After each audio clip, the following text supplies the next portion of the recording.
ನಾವೀಗ ಇರೋದು ಬೀಬಿ ಕಾ ಮಕ್ಬರಿ ಅಂತ ಒಂದು ಪ್ಲೇಸಲ್ಲಿ, ಸಂಭಾಜಿನಗರ, ಛತ್ರಪತಿ ಸಂಭಾಜಿನಗರದ ಔರಂಗಾಬಾದ್ ಅಂತ ಕರಿತೀವಲ್ವ ಅಲ್ಲಿ. ಇದನ್ನ ಕ್ರಿಸ್ತಶಕ 16ನೇ ಶತಮಾನದಲ್ಲಿ 1460 ಹೇಳಬೇಕು ಅಂದರೆ ಔರಂಗಜೇಬನ ಮಗ ಆಜಮ್ ಶಾ ಕಟ್ಟಿರ್ತಾನೆ. ಇದನ್ನ ನನ್ನ ತಾಯಿಯಾದಂಥ ದಿಲ್ರಸ್ ಬೇಗಂ ಅವರ ನೆನಪಿಗೋಸ್ಕರ ಇದನ್ನ ಕಟ್ಟಿಲಾಗಿರುತ್ತೆ. ಇದರ ವೆಚ್ಚ ಆಗಿನ ಕಾಲಕ್ಕೆ ಸುಮಾರು 7 ಲಕ್ಷ ರೂಪಾಯಿಗಳು.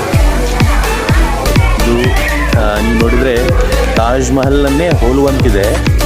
ಆದರೆ ತಾಜ್ ಮಹಲ್ ಕಟ್ಟಕ್ಕೆ 1,20,00,000 ಹೆಚ್ಚು ಖರ್ಚಾಗಿತ್ತಂತೆ. ಆದರೆ ಇದನ್ನು 7 ಲಕ್ಷದಲ್ಲೇ